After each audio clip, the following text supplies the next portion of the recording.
Hola a todos los amigos de Filosofía Apuntes. Estamos nuevamente con Plutarco, el compendio de Moralia, cómo percibir los propios progresos en la virtud. Plutarco se enfrenta directamente a la rigidez estoica y defiende una idea profundamente humana. La virtud no aparece de golpe, sino que se construye paso a paso.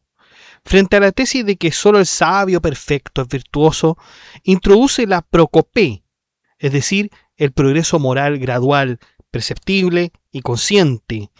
A través de ejemplos concretos, como ya nos tiene acostumbrados, y señales prácticas, el dominio de las pasiones, la firmeza ante la crítica, el deseo de imitar a los mejores y la atención incluso a los pequeños detalles, Plutarco muestra que avanzar en la virtud no exige perfección, sino vigilancia interior y constancia. La excelencia moral, así entendida, no es un ideal inalcanzable, sino un camino que puede reconocerse mientras se recorre. ¿Ah? Creo que no habíamos visto algo así, porque sabemos lo que es la virtud, los filósofos nos han dicho cuántas veces lo que es la virtud, cómo podemos identificarla, pero percibir los propios progresos en la virtud, yo creo que eso es un tema muy interesante y que a nadie deja indiferente. Vamos entonces allá.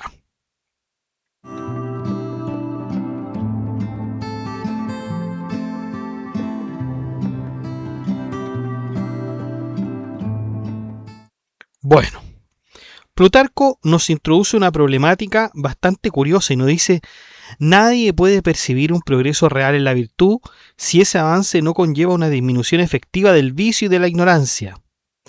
Mientras el mal siga oprimiendo al alma con el mismo peso, no hay sensación de mejora. El progreso moral, para que sea auténtico, debe sentirse como un alivio interior y como un cambio real en la disposición del alma. Para aclarar esta idea, Plutarco recurre a analogías tomadas del aprendizaje y de la medicina. En disciplinas como la música o la gramática, nadie diría que progresa si sigue siendo igual de ignorante que antes. Del mismo modo, un enfermo no puede reconocer mejoría si la enfermedad no cede a poco. Así entonces, el progreso siempre se reconoce por la pérdida gradual de lo negativo y la aparición de su contrario. A partir de aquí entonces, Plutarco critica la doctrina estoica que sostiene que el paso del vicio a la virtud es instantáneo y total. Según esta postura, el sabio abandona todo vicio de una sola vez, sin etapas intermedias. Yo la verdad no estoy muy seguro si los estoicos justamente decían que el paso del vicio a la virtud era así de sopetón, como decimos los chilenos, pero bueno, esto lo dice Plutarco. Plutarco además muestra que esta tesis genera paradojas, pues elimina la posibilidad de un progreso consciente y deja al individuo sin criterios claros para reconocer su propia transformación moral. Frente a esta visión extrema, propone entender el progreso moral como un camino o un viaje. El alma se va desprendiendo poco a poco de ciertas disposiciones y adquiere otras nuevas, muchas veces sin advertir de inmediato la cercanía de la meta. Esta concepción entonces nos habla de que alguien puede avanzar en la virtud sin sentirse aún plenamente sabio y al mismo tiempo ser consciente de que ya no es el mismo de antes.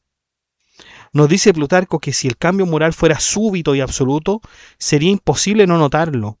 Una transformación radical del vicio a la virtud sería tan evidente como un cambio físico o de condición extrema. El hecho de que el progreso moral no se experimenta así demuestra que la virtud se adquiere gradualmente. No todos los vicios son iguales ni todas las faltas tienen el mismo peso. La experiencia cotidiana confirma esta diferencia, pues distinguimos claramente entre errores leves y conductas gravemente injustas. La continuidad del esfuerzo como signo del progreso en la virtud. Cuando el vicio disminuye, la razón actúa como una luz que va disipando la oscuridad interior, como con la disminución de la sombra. Por eso no es irracional que quien avanza desde una condición profundamente viciosa llegue a tomar conciencia de su cambio, pues este progreso tiene causas observables y racionales. La primera señal del progreso es la continuidad y regularidad del avance. Plutarco compara la vía filosófica con una navegación en mar abierto. Así como el navegante calcula la distancia recorrida considerando el tiempo y la fuerza del viento, el filósofo puede medir su progreso observando si su marcha es constante, sin interrupciones bruscas ni avances espasmódicos. El progreso auténtico no se da por impulsos aislados, sino por un movimiento estable, suave y en línea recta, guiado por el razonamiento. De hecho, Plutarco nos cita a Hesíodo, subrayando su valor moral, señalando su valor moral. Decía Hesíodo en su obra Los trabajos y los días: si colocares aunque sea un poco sobre otro poco e hicieras esto con frecuencia, verías resultados. Esta máxima, comúnmente aplicada al aumento de la riqueza, es elevada aquí al ámbito ético, o sea, la virtud crece por acumulación constante de pequeños avances hasta que la razón adquiere un hábito sólido y eficaz. Ahora bien, Plutarco advierte que la irregularidad en el ejercicio filosófico no solo detiene el progreso, sino que provoca retrocesos. Cuando el alma cede por pereza, el vicio se pone encima y la arrastra hacia atrás. Para experimentar esta dinámica, utiliza una imagen tomada de la astronomía. Los matemáticos dicen que los planetas se detienen cuando dejan de avanzar, pero en la vida moral no existe un verdadero estado de reposo. Si el progreso cesa, el movimiento del alma se inclina inevitablemente hacia lo peor, pues la naturaleza nunca permanece inmóvil. Y este carácter incesante de la lucha moral se da también y se ve representado por una cita que hace Plutarco de Esquines: luchar contra los cirreos todos los días y todas las noches. Esto quiere decir que la vigilancia contra el vicio debe ser permanente. Uno no se puede relajar, admitir placeres o distracciones como si fueran heraldos de tregua, porque esto implica abrir la puerta al retroceso. La constancia en la lucha es condición para avanzar con ánimo firme. Plutarco, ahora bien todo dicho lo anterior, Plutarco matiza su postura y reconoce que pueden existir intervalos en el estudio filosófico. Estos no son necesariamente negativos siempre que los periodos posteriores sean más largos y estables que los iniciales. Esto indica que la negligencia va siendo vencida siempre por el ejercicio. En cambio, es un mal signo cuando, tras un entusiasmo inicial, aparecen frecuentes interrupciones y desalientos, como si el fervor se enfriara. Para ilustrar esto, Plutarco recurre a una imagen natural: el crecimiento de la caña, que al comienzo avanza rápidamente, pero luego se ve frenado por nudos y resistencias internas. Así ocurre con quienes hacen incursiones intensas, pero desordenadas en la filosofía, al no percibir un cambio real hacia lo mejor, y se cansan y la abandonan. Frente a ello, ahí Plutarco nos da una cita homérica de la Ilíada, que dice: pero al otro además le salieron alas, diciendo así que por la utilidad de la filosofía se eliminan las excusas y se avanza con decisión. No es signo de auténtico amor alegrarse solo con la presencia del amado, sino también sufrir su ausencia. Del mismo modo que muchos parecen entusiasmados con la filosofía mientras participan en discusiones, pero la olvidan fácilmente cuando se alejan. En cambio, quien ha sido verdaderamente tocado por ella experimenta inquietud y desasosiego cuando se ve separado, como se indica en una cita trágica atribuida a Sófocles, donde se dice que el deseo filosófico actúa como un aguijón persistente que empuja de vuelta al estudio y a la virtud. Así, entonces, cuanto mayor es el beneficio recibido de la filosofía, mayor es la inquietud que produce su ausencia y más auténtico resulta el progreso moral. Vamos con la firmeza interior como señal decisiva del progreso en la virtud. Plutarco retoma la idea del progreso moral apoyándose en una autoridad antigua. Hesíodo, cuya enseñanza afirma que el camino de la virtud no es escarpado ni imposible, sino que se vuelve fácil, suave y cómodo, pero siempre y cuando se haga con ejercicio constante. Esto lo dice Hesíodo en los trabajos y los días.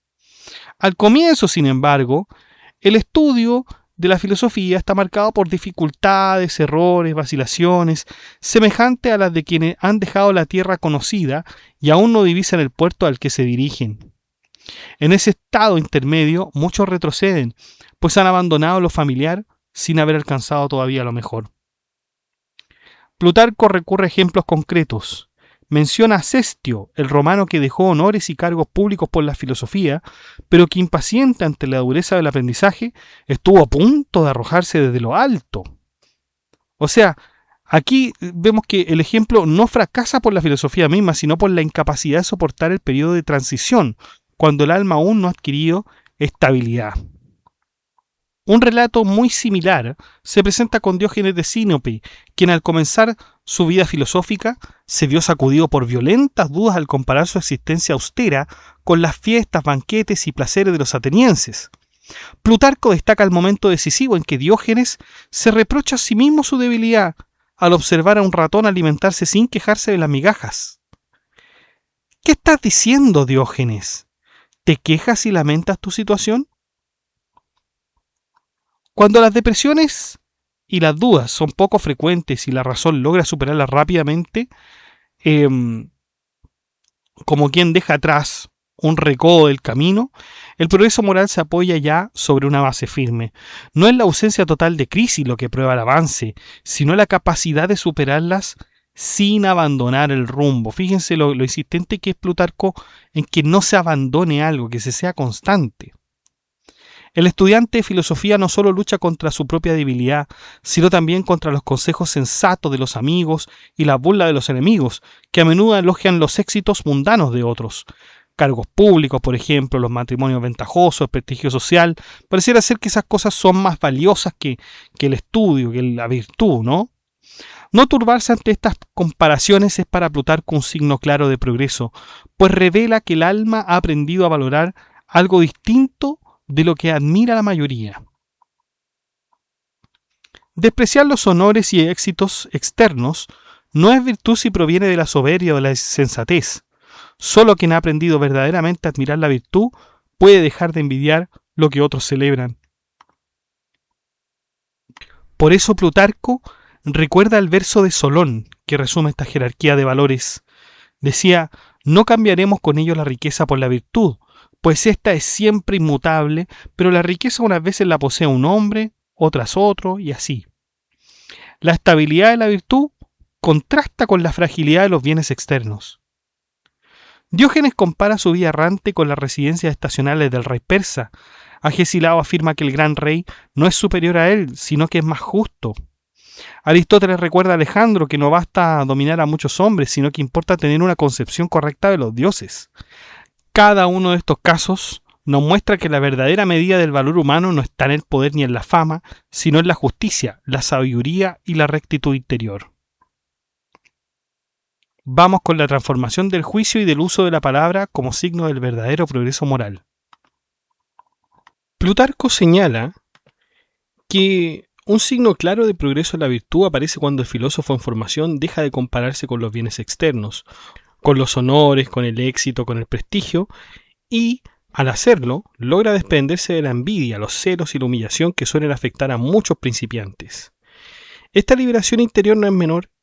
Quien ya no se inquieta ante los logros ajenos muestra que ha comenzado a medir su vida con un criterio distinto, propiamente filosófico, y esto constituye una prueba sólida de avance moral. Un segundo indicio decisivo del progreso se manifiesta en el cambio del modo de hablar y de interesarse por los discursos. Plutarco observa que los principiantes suelen sentirse atraídos por aquello que promete fama. Algunos se lanzan por ambición a las ciencias naturales, otros como perritos, dice Platón, alegrándose con arrastrar y rasguñar. Corren tras las disputas, dificultades y juegos dialécticos. Muchos se refugian en la dialéctica para deslizarse rápidamente hacia la sofística. Otros finalmente coleccionan máximas y anécdotas sin provecho real, recordando la ironía de Anacrasis sobre quienes solo usan el dinero para contarlo. Para ilustrar esto, es decir, el uso estéril del lenguaje filosófico, Plutarco recuerda una broma de Antífanes, quien decía que en cierta ciudad las palabras se congelaban al ser pronunciadas y solo se escuchaban mucho tiempo después, cuando se deshilaban. De hecho, esto también me acuerda de una novela que leí hasta hace muy poco, del Renacimiento, que se llamaba Gargantúa y Pantagruel, de François Rabelais. Y justamente en el viaje de los personajes principales, no voy a contar todo el libro, pero en el viaje principal eh, pasan por un lugar así, donde las voces están congeladas. Y alguno de los personajes quiebra uno de los hielos y empiezan a salir voces. Así, añade, muchos entienden las palabras de Platón solo en la vejez, cuando ya no pueden aprovecharlas. El verdadero avance comienza cuando el juicio adquiere firmeza y el estudiante deja de buscar lo brillante y artificioso para orientarse hacia discursos que transforman el alma. Plutarco apoya esta idea con una referencia a Esopo, señalando que los mejores discursos son aquellos cuyas huellas conducen más hacia adentro que hacia afuera de nosotros. Esto lo decía en sus fábulas, ¿no? De modo análogo recuerda a Sófocles, quien tras imitar primero la grandilocuencia de Esquilo, comprendió que lo mejor del lenguaje es aquello que expresa el carácter. Del mismo modo, el filósofo progresa cuando pasa del lucimiento verbal a un discurso que educa la pasión y forma el ethos. Plutarco amplía este criterio más allá de la filosofía estricta y exhorta a observar la propia actitud al leer poesía e historia. El progreso se reconoce cuando uno deja de buscar solo placer, dificultad o rareza y comienza a recoger aquello que contribuye a la mejora del carácter y al dominio de las pasiones. Introduce una imagen de Simónides.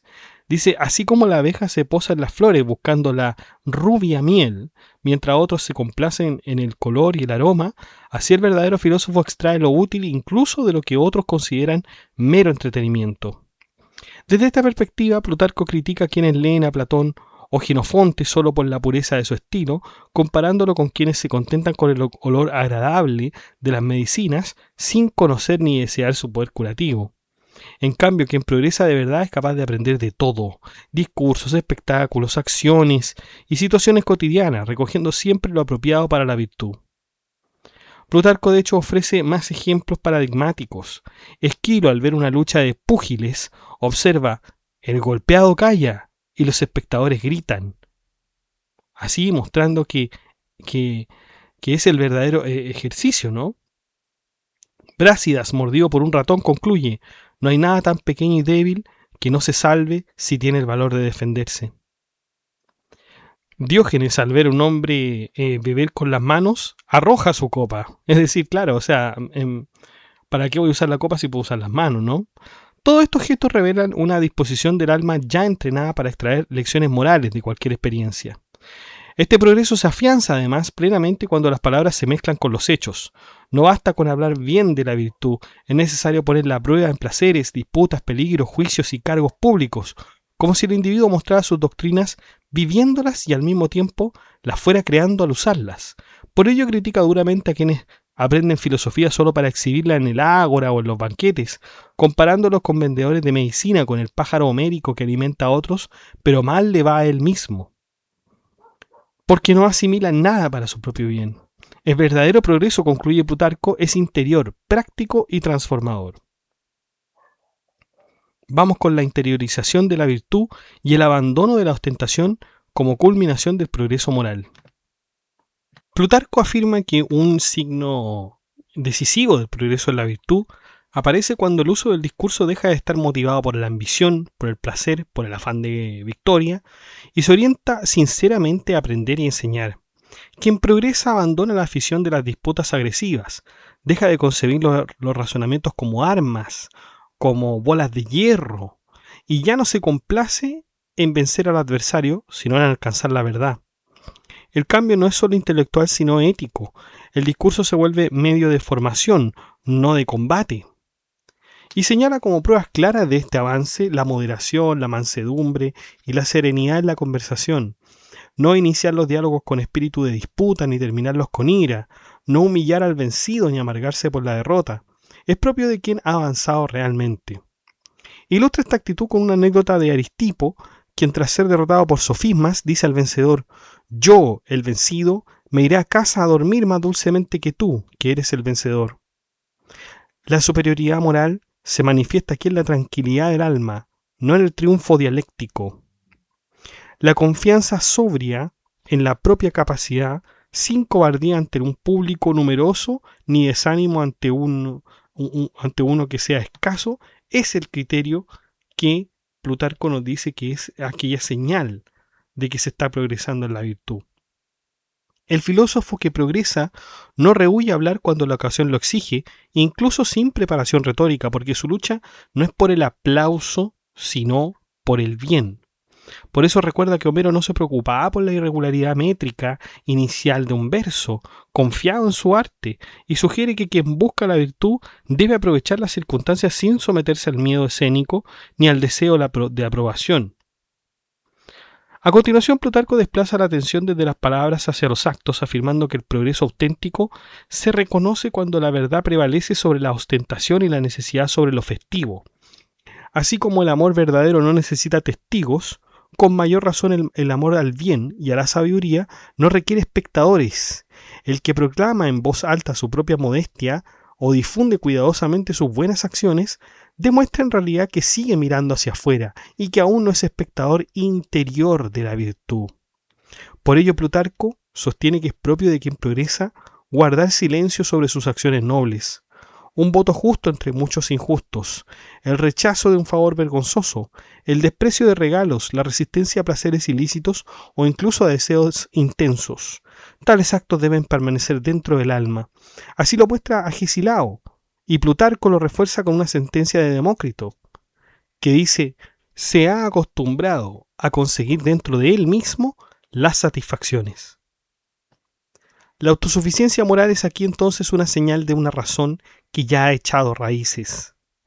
Las espigas llenas se inclinan hacia la tierra, y se inclinan hacia la tierra, mientras las vacías se levantan rígidas y erguidas. Del mismo modo, los jóvenes que apenas comienzan la filosofía suelen mostrarse altivos, ostentosos y despectivos, pero cuando empiezan a llenarse de bienes verdaderos, su orgullo se vacía, su actitud se suaviza y su práctica se traslada al exterior y al interior del alma. La crítica se vuelve más severa consigo mismo y más benévola con los demás. Este cambio se manifiesta incluso en el rechazo del título del filósofo. Quien progresa de verdad no se apropia del nombre ni de la fama, y si otro se lo atribuye, responde con rubor y modestia, recordando las palabras homéricas: ciertamente yo no soy un dios. ¿Por qué me comparas a los inmortales? Por lo tanto, la auténtica transformación interior se reconoce no por la arrogancia, sino por la reserva y el pudor.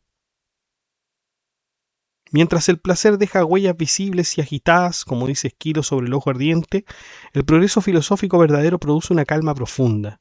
A este estado aplica las palabras de Safo de Lesbos: mi lengua se ha roto, y al punto un juego suave recorre mi cuerpo. El alma se aquieta, la mirada se vuelve serena y el discurso digno de ser escuchado. Al comienzo hay ruido, empujones y ansias de fama, pero quien ha entrado y ha visto la gran luz adopta silencio, respeto y obediencia a la razón como si fuera un dios.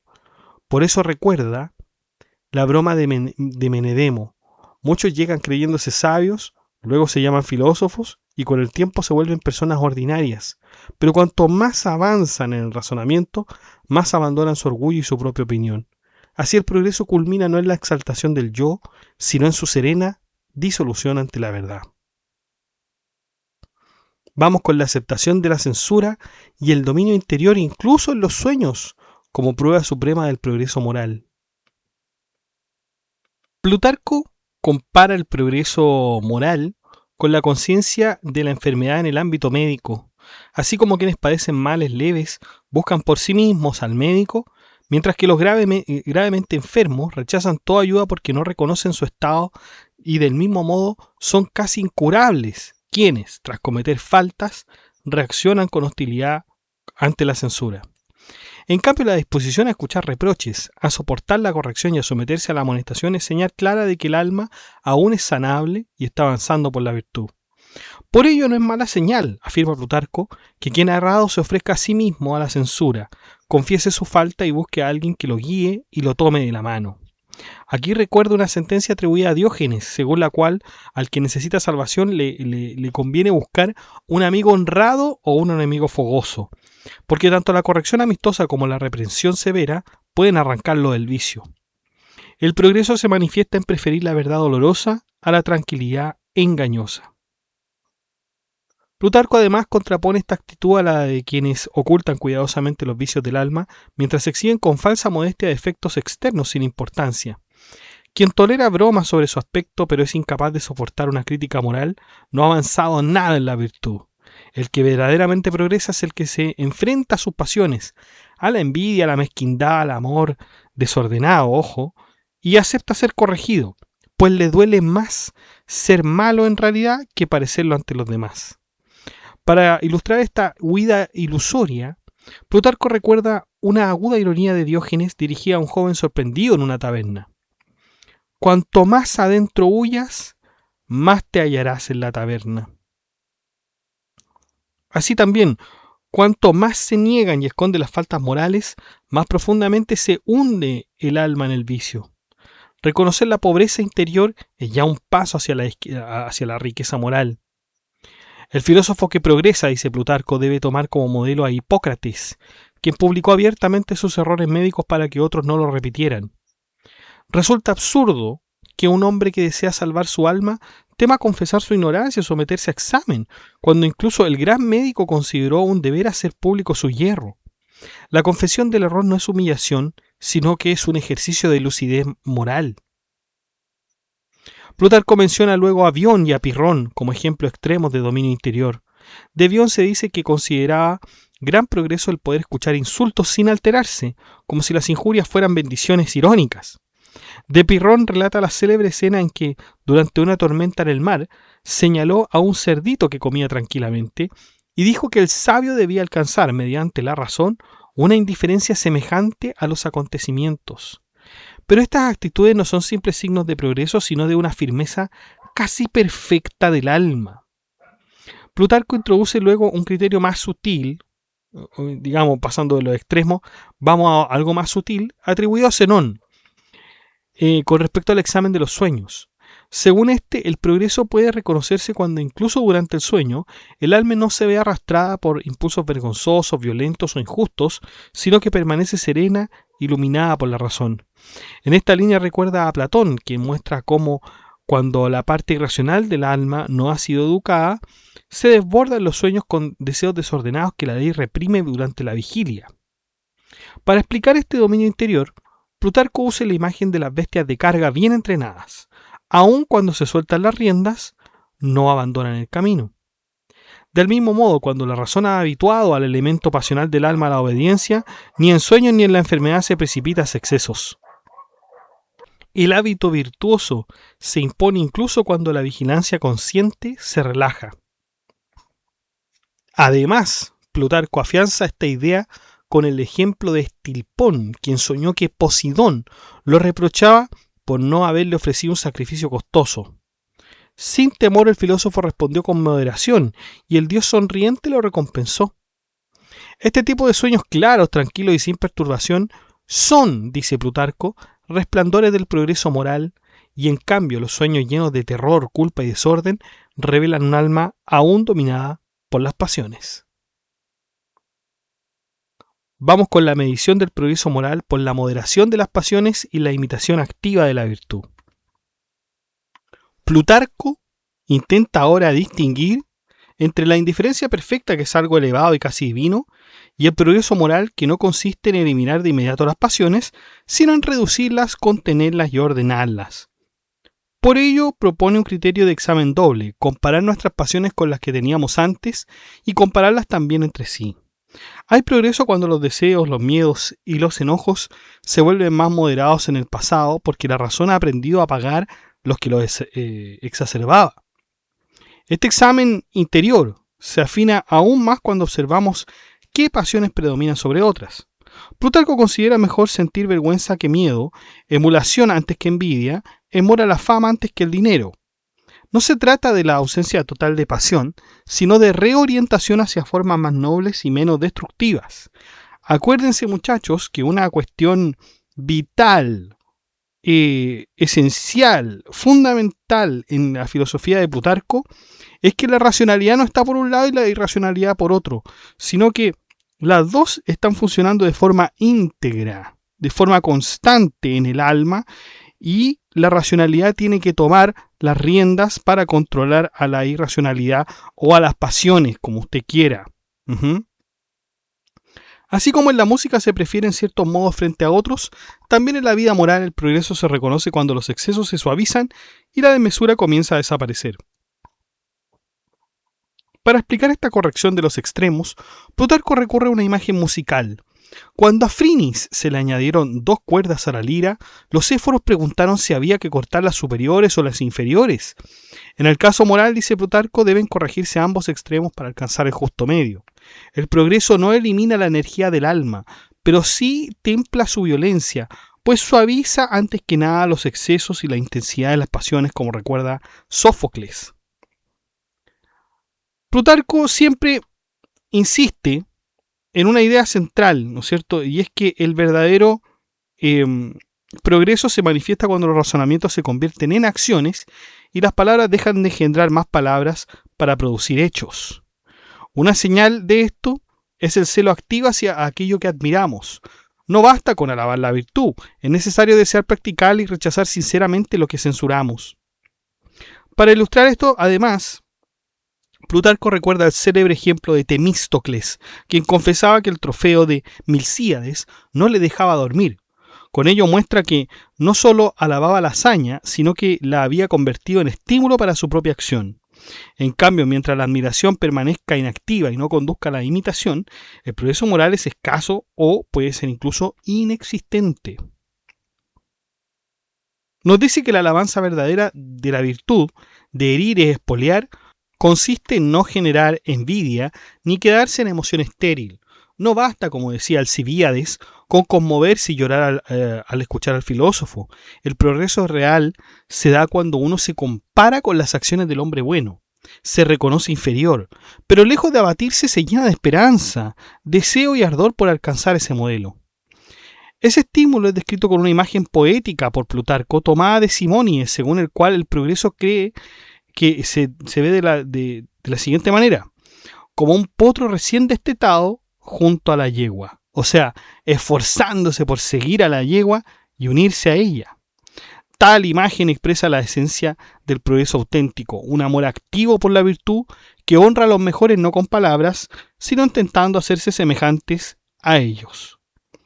Quien siente envidia o rivalidad hacia los hombres mejores no admira la virtud, sino que codicia su poder, su reputación. En cambio, el que ama su conducta y busca imitarla con respeto y entusiasmo, muestra que su progreso ha sido verdadero. Vamos ahora con el amor pleno y la vigilancia minuciosa de la vida como señales finales del progreso moral. Plutarco nos dice que el progreso en la virtud alcanza un grado elevado cuando el amor por los hombres buenos se vuelve total e integrador. No basta con considerar bienaventurado al sabio ni con admirar sus palabras, como señalaba Platón. Hay verdadero progreso también cuando se ama su figura, su manera de caminar, su mirada y su sonrisa, hasta el punto de querer unirse y fundirse con él. Este deseo de identificación profunda identifica que la virtud ya no es solo un ideal abstracto, sino una forma de vida encarnada que atrae y transforma. Este amor a la virtud no se debilita ante la adversidad. Plutarco insiste en que no debemos admirar a los hombres buenos solo cuando gozan de prosperidad, sino también cuando sufren exilio, prisión, pobreza o condena injusta. Así como los amantes acogen incluso las imperfecciones y los gestos frágiles de quienes aman, del mismo modo debemos amar la virtud en Aristides, que fue desterrado, Anaxágoras, que fue encarcelado, Sócrates, que era pobre, o Foción, que fue condenado. En este punto Plutarco corona todo esto con un verso de Eurípides: «Ah, cuán bueno es todo para los generosos», mostrando así que para quien ama verdaderamente la virtud, nada de lo que la acompaña puede resultar indigno. Este entusiasmo tiene además un efecto práctico. El recuerdo de los hombres virtuosos actúa como un modelo vivo que orienta la acción. Plutarco describe una práctica común entre quienes desean obrar bien: preguntarse ante cada decisión: ¿qué habría hecho Platón en mi lugar? ¿Qué habría hecho Epaminondas? ¿Cómo se habría comportado Licurgo o Agesilao? Estas figuras funcionan como un espejo siempre moral, ante el cual se corrigen hábitos, se enfrenta una pasión o se reprende un lenguaje indecoroso. Así la memoria de los buenos se convierte en un auxilio constante frente a las dificultades.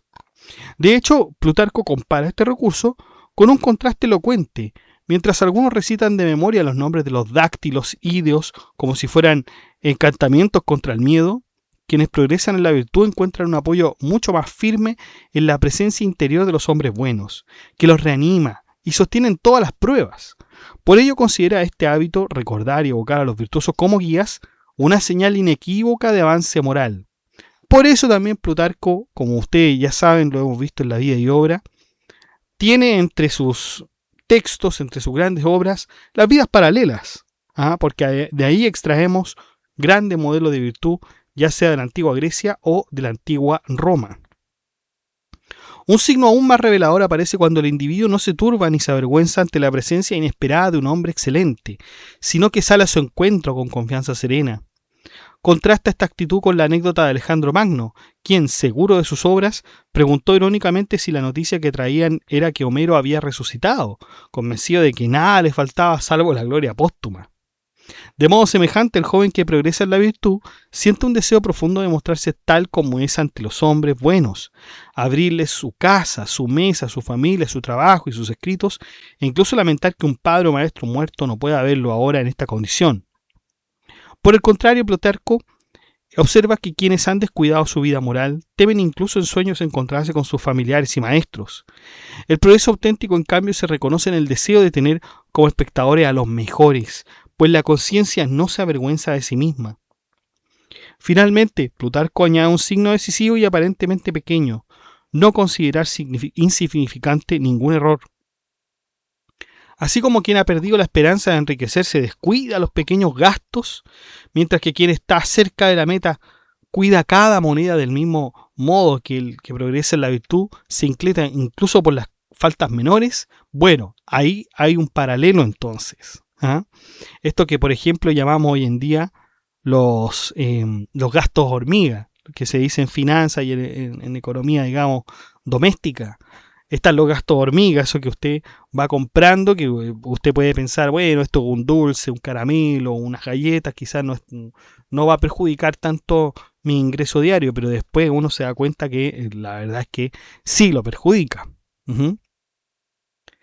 Fíjense que Plutarco no acepta excusas, así como ¿en qué se diferencia esto de aquello? O ahora sí, después mejor. Sino que se disgusta ante el menor desliz porque no quiere manchar lo que ha empezado a purificar. Para expresar esto, Plutarco recurre a una imagen y dice: los hombres negligentes construyen como sea, colocando piedras al azar, pero quienes progresan en la virtud, para quienes ya ha sido puesto un cimiento de oro, como diría Píndaro, ordenan cada acción con cuidado, usando la razón como plomada. Por eso recuerda el dicho de Policleto, que según él, la tarea más difícil es aquella en la que la arcilla llega a la uña, es decir, cuando el trabajo exige la máxima precisión. Así el progreso moral culmina entonces en una vida cuidadosamente medida, donde nada se deja al azar y cada acto busca estar a la altura de la virtud amada. Ahí entonces hemos terminado, muchachos, esta obra, que es cómo percibir los propios progresos de la virtud de las Moralias. No hemos terminado Moralias, por supuesto que no, pero hemos terminado una parte bien importante que es el tema de la virtud, ¿no? Vamos a seguir hablando de la virtud y de los vicios también, que es tan importante. Fíjense que desde la educación de los hijos nosotros hemos hablado de un tema central que ha sido la virtud y que no puede ser menos porque, digamos, era una de las cosas más valiosas para los filósofos griegos y Plutarco no iba a estar exenta de ella. Si se fijan entonces, la tesis central es que el progreso en la virtud nosotros no lo vamos a ver de sopetón, como habíamos dicho, no lo vamos a ver de un día para otro, sino que es un progreso que se va dando en el tiempo con pequeñas señales, algunas más grandes que otras, pero nunca de sopetón, como según Plutarco decían los estoicos. ¿Ya? No es un salto milagroso ni un gesto para la galería. Es una transformación lenta, interior, pero que se verifica. El progreso entonces se reconoce cuando el vicio pierde fuerza. Es una cuestión fundamental. Cuando las pasiones se suavizan y se ordenan. Cuando dejamos de competir por palabras y aplausos y comenzamos a medirnos por actos, por silencios y coherencia. Amar la virtud incluso en la adversidad, aceptar la corrección, vigilar hasta los errores pequeños, aprender de todo lo que acontece y buscar parecerse a los hombres buenos más que admirarlos desde lejos. Estos son los signos de una razón que ha echado raíces en el alma. Fíjense que yo, por lo menos siempre cuando veo a alguien que pareciera ser que sabe de todo, ¿ah? Y que ostenta y da grandes, digamos, discursos y no reconoce errores, sino que va hablando y hablando y hablando y va pasando por sobre los demás, la verdad que a mí me da una desconfianza tremenda. Una desconfianza tremenda. Yo no hablo, prefiero el silencio, como dice Plutarco. Me da una desconfianza tremenda a los sábelo todo, por decirlo de alguna manera. ¿Ya? Porque incluso no aceptan que se equivocan. Entonces, ¿cómo tratar con aquellas personas? ¿Cómo trabajar con ellos? Es difícil. Es difícil. Y difícil aún más hacerlos ver, porque cuando uno ya ve esa actitud en personas que son adultas, ya uno ya entiende que es difícil cambiar esa actitud. Pero bueno, aquí Plutarco por lo menos ya nos está advirtiendo que puede haber una salida, y esa salida, ¿no es cierto?, es todo lo que nos ha enseñado sobre la virtud. Ser menos ostentosos, guardar silencio, escuchar, verificar los errores y verificar también los progresos de la virtud. Los dejo invitados al grupo de WhatsApp para que se enteren de las últimas novedades y al grupo de la comunidad para que hablemos de este y otros temas.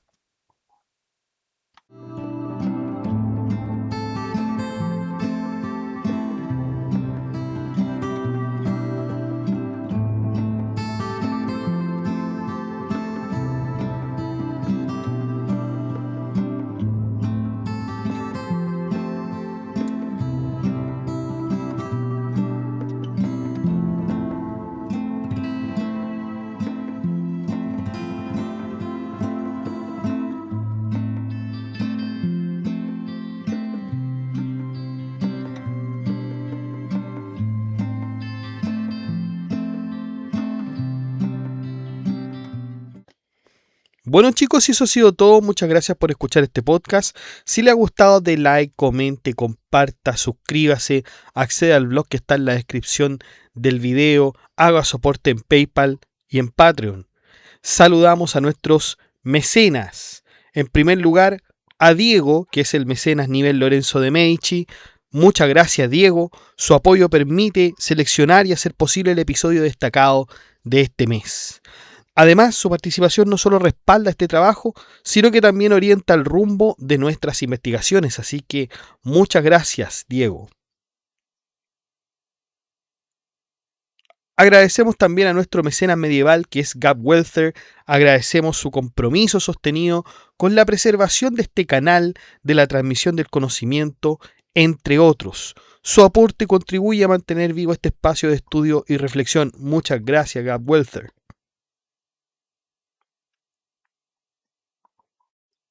Saludamos a nuestros mecenas romanos, que son Abstract Panicker, Luan Santos, José Manuel Santos, Ricardo, Mayra Alejandra Durán, Sergio Pablo Caramillo Hernández, El Chico Tesla, Luis Gilberto Osorio Casas, Leticia Mejías y Álvaro Bonilla.